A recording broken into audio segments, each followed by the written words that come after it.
In this video, we're going to talk about one of the most unique and important animals you may have never thought about. Seriously, they're ancient, they're a little strange looking, and as we're about to find out, they are absolute secret climate heroes. So let's dive into the wild and wonderful world of tapirs.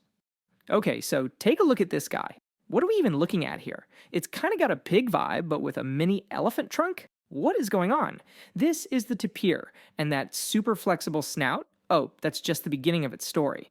This animal is basically a living fossil that's been hanging around for millions of years, and believe it or not, it's hiding a pretty amazing superpower. So here's what we've got on tap. First, we'll cover the basics. What is a tapir? Then, we'll meet the whole family, all 4 species. We'll get a peek into their daily lives, and then the big reveal, their secret job as the forest's gardener. After that, we gotta talk about the threats they're facing. And we'll wrap it all up with 5 super fun facts you can impress your friends with. Alright, first things first, what exactly is a tapir? Let's get to know this gentle giant of the forest floor a little better. So, at its core, a tapir is a big plant-eating mammal. And that nose trunk thing, its most famous feature, it's called a proboscis, and it's super flexible. But here's the kicker, the really wild part, their closest living relatives are horses and rhinos. I know, right? You'd never guess it just by looking at them. They all belong to this group called odd-toed ungulates. And no, it's not just one kind of tapir running around out there. There's actually a whole family of them. Let's meet the 4 unique species you can find across the globe. And here they are! So you've got the mountain tapir, Baird's tapir, and a lowland tapir. All of them live in Central and South America.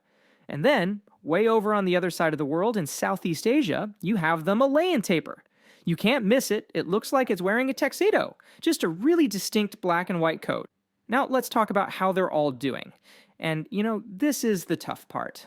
It's not great news. Every single one of these species is at risk. Baird's and the mountain tapir are officially listed as endangered. The lowland and the land tapirs are considered vulnerable.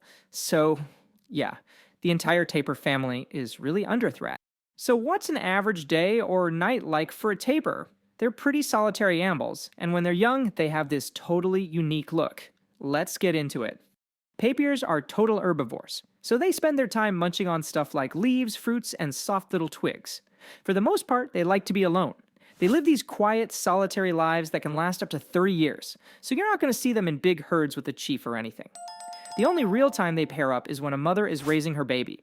And they're night owls, mostly active when it's dark, using the night to find their food.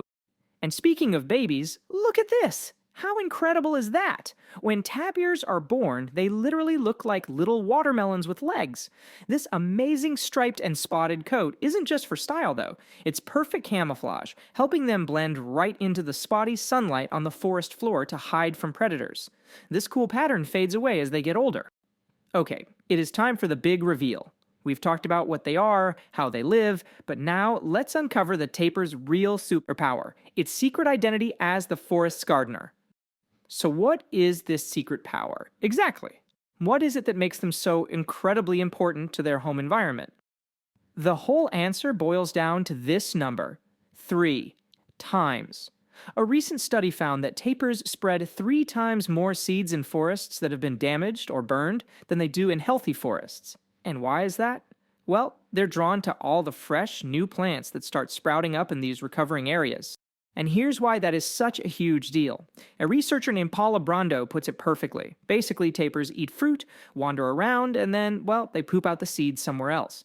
They especially spread large seeds, which are the ones that grow into the biggest trees. And what do big trees do? They store tons of carbon and help fight climate change. So in other words, tapirs are expert tree planters, helping to regrow the very forest we all need. So knowing how important they are makes this next part even harder to talk about. These ancient animals are in some serious trouble. Let's look at the threats they're up against. Out in the wild, sure, they have natural predators like jaguars and pumas. But the real danger, the biggest threats they face, all come from us. Habitat destruction, mostly from clearing forests for farms, is just shrinking their homes like crazy.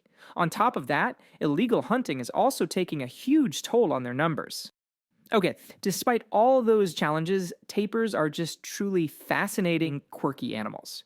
So, to lighten the mood a bit, let's do a quick fire round of 5 fun facts about them. Ready? Fun fact number 1. We've mentioned it, but it's just so cool we have to say it again. Their babies are watermelon walking. But that awesome camouflage doesn't last. By the time they're about 6 months old, the pattern is completely gone and they look more like their parents. Number 2. They are amazing swimmers. They love the water.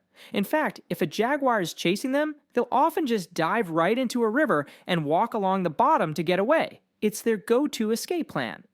Number 3 is a weird one. They have a different number of toes on their front and back feet. So 4 toes up front, but only 3 in the back. These spread out toes basically act like snowshoes, helping them walk on soft, muddy ground without sinking. Okay, number 4. For such a big animal, you would not expect this. They communicate using high-pitched whistles and squeaks. It's how moms and their babies keep track of each other in the thick forest. And finally, number 5. It's all about that famous nose. It's prehensile, which is a fancy way of saying it can grab things, kind of like a tiny elephant trunk. They use it to snatch leaves and pull fruit off branches, guiding the food right into their mouths. So, we'll end with this thought. Tapirs are ancient survivors. They've been walking this planet for millions of years, and now we know they're also master gardeners, capable of helping heal our damaged forests.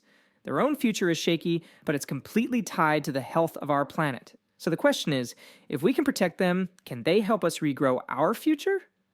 Alright, that is it for this video, everyone. Thank you for watching. Please make sure you subscribe to our YouTube channel, and I'll see you in the next video.